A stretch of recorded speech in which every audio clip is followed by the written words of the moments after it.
that the horror genre is one of the most inventive at the moment, and that's because it is one of the most popular at the moment.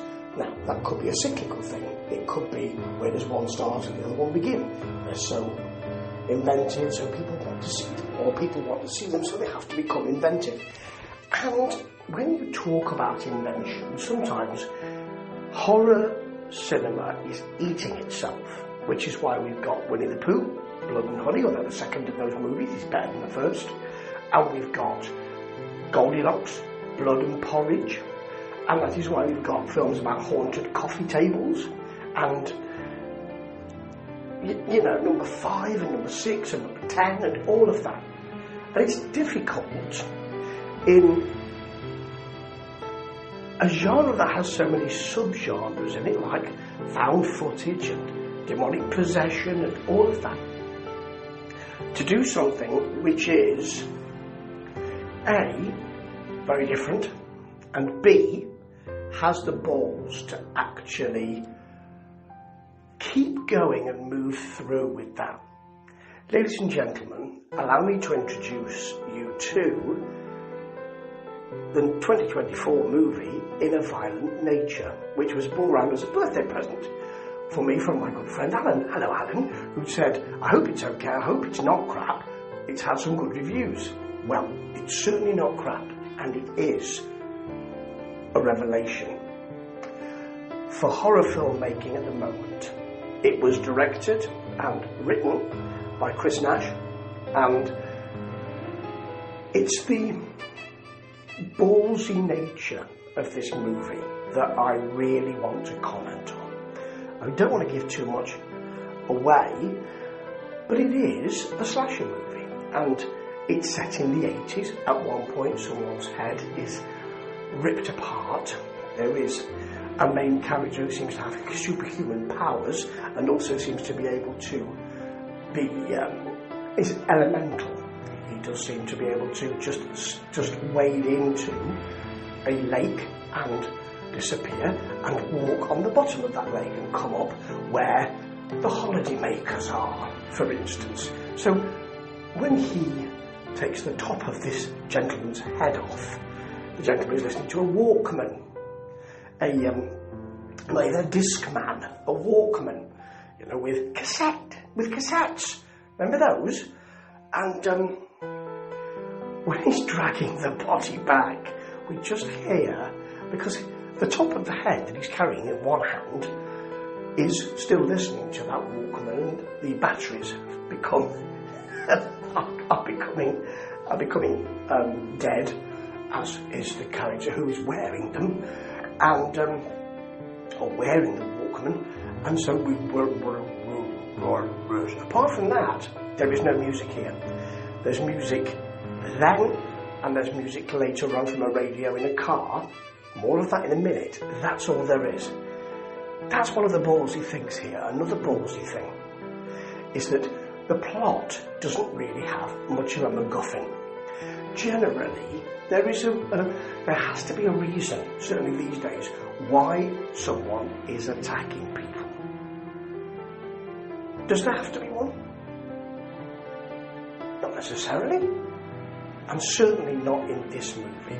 There is a MacGuffin which is about a locket, which this elemental character who arrives, who just comes out of the ground. He's been buried, we think, 10 years ago. He's a character called Johnny. And we do see him in close-up, played by Ry Barrett. And he will be covered by a mask from a museum, a kind of welding, diving kind of mask for quite a lot of this. But the MacGuffin is, I'm after the locket. However, it's not a massive MacGuffin. You know, a MacGuffin is a plot or a theme or a bit of plot that will allow you to do other things. Here, though, that's not the important thing. Yes, there are holiday makers. They're not annoying, actually. What we do here is snatches of their conversation, but And there is a scene where they're sitting around a fire and the camera is moving around them. That's got to be a 5-minute scene. You expect Johnny to arrive and attack them at any time. But he doesn't. But that is a scene that holds. These are long scenes. There'll be a scene later which is extraordinarily lengthy. And it also takes balls to say, I'm going to run this for 5 minutes and let's see what happens and let's hold on. And the audience will be involved in this. That's the danger you run, isn't it? Will the audience say, fancy a cup of tea? Or I want to turn this off because I'm not involved in it? Or will they stay with you? Here, there's not much to go on. We do get to hear snatches of these holiday makers' conversations. We know things are not going that well in the relationships involved in it. Someone does have the locket. That's the MacGuffin. And we hear snatches of their conversation and think, well, actually, usually they'd be foregrounded to make us involved in those characters. We're not involved in the characters, and it's not supposed to be an important thing. Now, generally, I would say we don't care about any of these characters. I don't care if they die or not. And the reason why is because it's supposed to be a feature that you're supposed to care about them. Here, I don't really think it's a feature. The extraordinary thing is that this film, usually for the first, 10 minutes, is Johnny walking around. He visits somewhere where he's been before, but we see him over his shoulder. It's like a first-person gamer situation. Later on, we'll see him from above as he commits those murders that we know he will. It's like another gamer situation. It's almost as if Chris Nash has decided that he has the joystick and he will be telling you what we see. So we see it from over his shoulder, over Johnny's shoulder.